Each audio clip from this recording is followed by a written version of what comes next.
Remember those purely social internet forums? If you don't, then this might seem a little weird to you. But back in the day before Facebook, MySpace, Instagram, or the word social network existed outside of lecture halls, if you wanted a place to hang out online that wasn't open to the public, then private message boards were pretty much your only decent option. So the story goes that in the early 90s, me and a few of my old college buddies, we split the cost of a server, got together, and I made us a private forum. You can guess what happens next. The years go on and the forum gets a fair amount of use. Memories were made, users came and went, but eventually, better social tools took over and the forum got mothballed.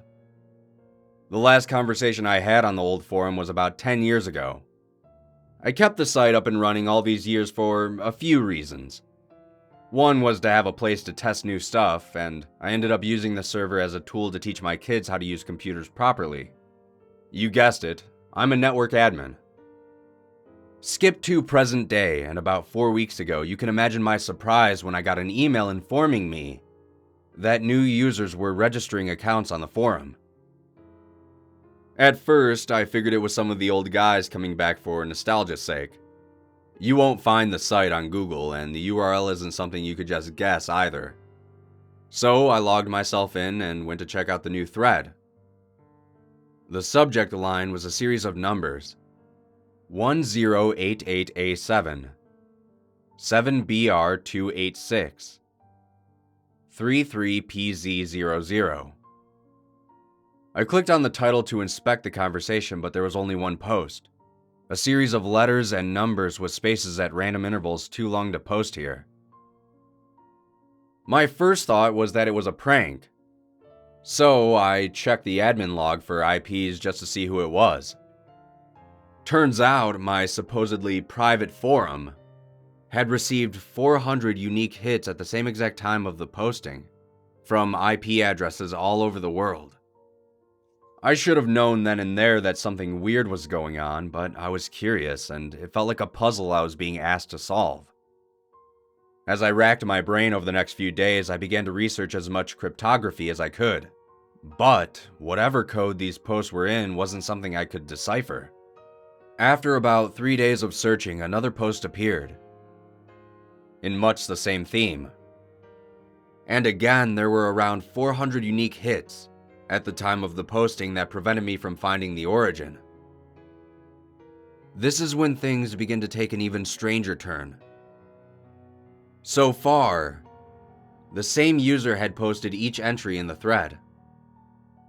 A few hours after the second post, 5 other users started leaving messages, all of which were huge entries of letters and numbers.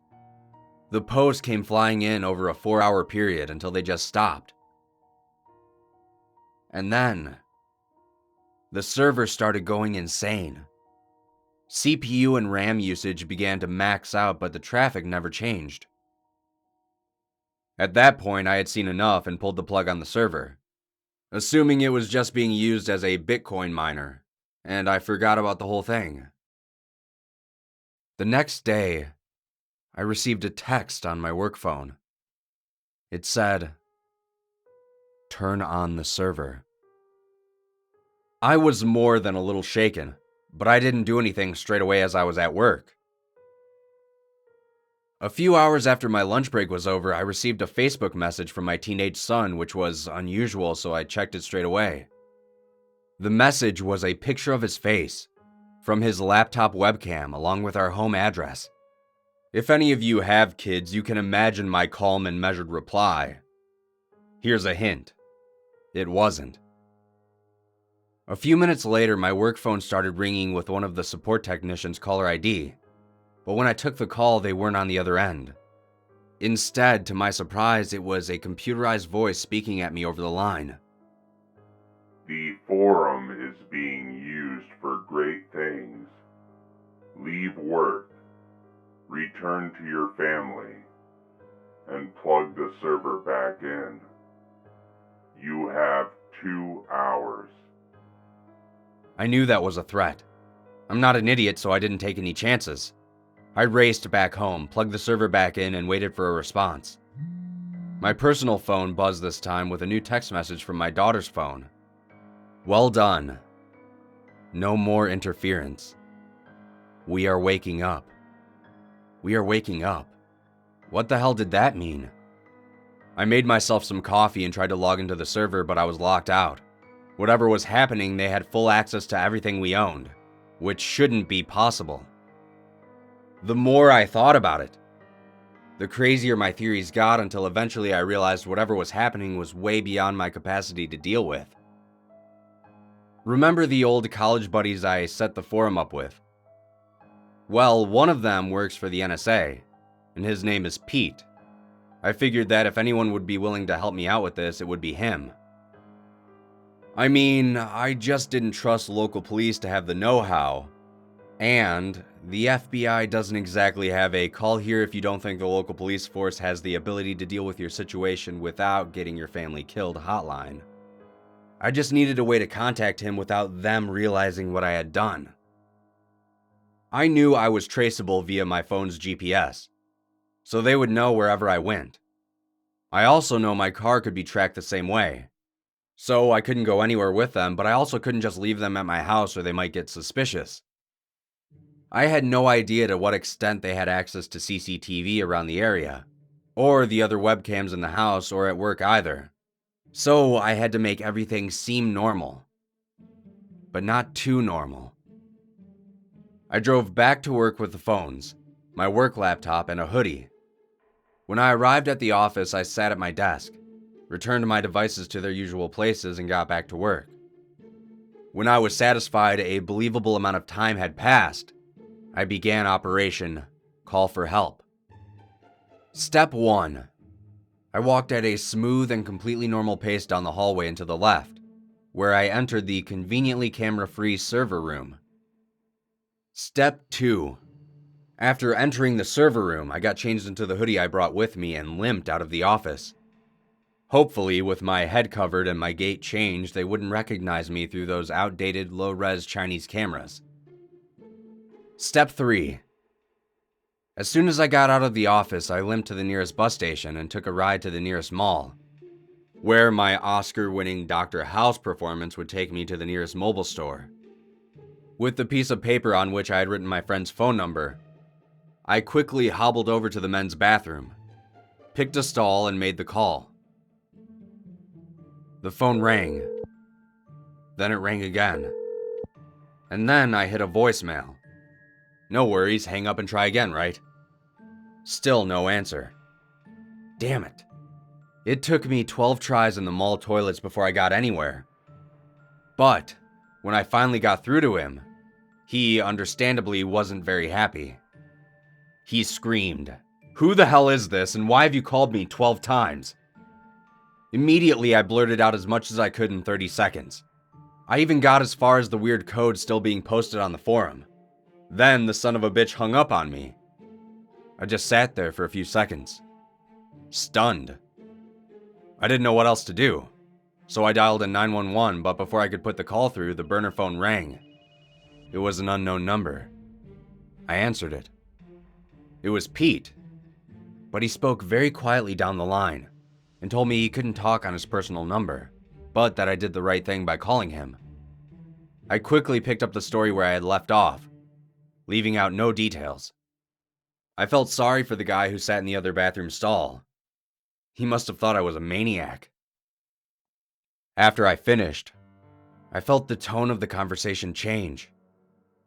And then, it was my turn to listen as he blurted out a ton of technical questions about the nature of the traffic and the forum posts.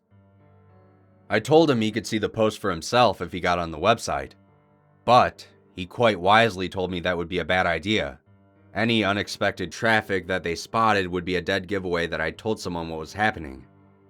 Then I asked him what the hell he thought was happening. How could they even have found our old forum, let alone have the resources to infiltrate my life like this? He tried to bypass the question, but I kept pressing him. I figured my kids were in danger and I had a right to know who the hell these people were, but he refused to answer and told me just to head home. I refused to cooperate until I knew who was threatening my family. Then he said, "It's not a matter of who, it's a matter of what." That's all you want to know for your safety and mine. Agents will be at your house in a few hours and we'll take it from there." I couldn't believe what I was hearing.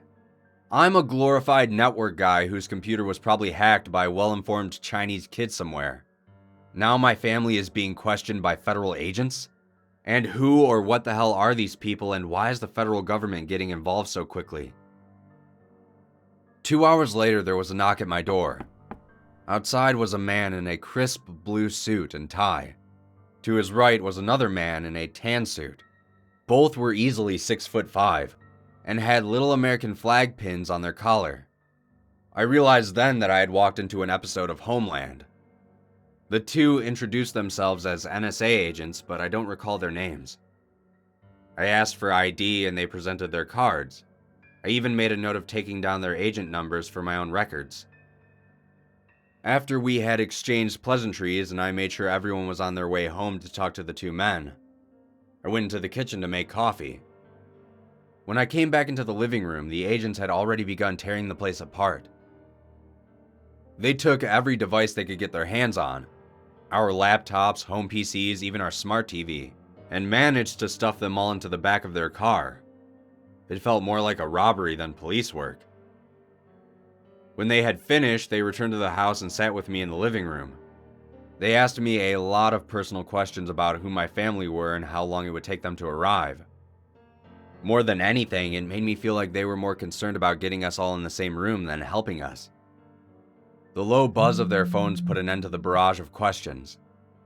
Simultaneously, they pulled the devices out of their pockets and exchanged an exasperated look to one another before thanking me for my time and rushing out of the door, taking thousands of dollars of my equipment and personal items with them. 10 minutes later, there was another knock at my door. Pretty shaken by this strange intrusion, I didn't answer the door at first, but after a second more intense knock, I opened it. In front of me were two men and a woman, average height, nothing notable other than the badges in their hands. Our exchange went something like this. "Sir, Pete informed us of the situation. If it's okay with you, we'd like to begin." "Didn't you guys just send some people?" "I'm sorry, sir, we're it." "But what about the other two who just left?" "I have their badge numbers written down here." The agents at the door looked pale as I explained what had happened. Then I went pale as they explained that those two men hadn't been sent by the federal government. They left soon after they realized everything of value had been taken, but assured me that they'd be working the case in the meantime. I haven't heard anything back from them since. I had been trying to get in touch with my buddy for weeks about what the hell had happened, and whether I was safe. But he never answered. And eventually his number was disconnected. I even made the drive to his house, but when I got there, it was for sale, and him and his family were gone. I thought this nightmare was over. But last week, I was followed on my way to work. I think my family may still be in danger, so since then I have finished building a new server. I'm going to put the forum back up and see what happens. So far, all I know is that there is something or someone out there using computer resources that has the intelligence to outsmart the NSA and the FBI. What worries me the most is that no one I've spoken to has any idea exactly what it's up to. I've decided to post my story here in hopes that I'll be able to give an update when it's all over. But if I don't, then I hope someone out there finds this and it helps them in some way. But I guess I'll just leave you with this. Be careful out there on the web. You never know who could be watching.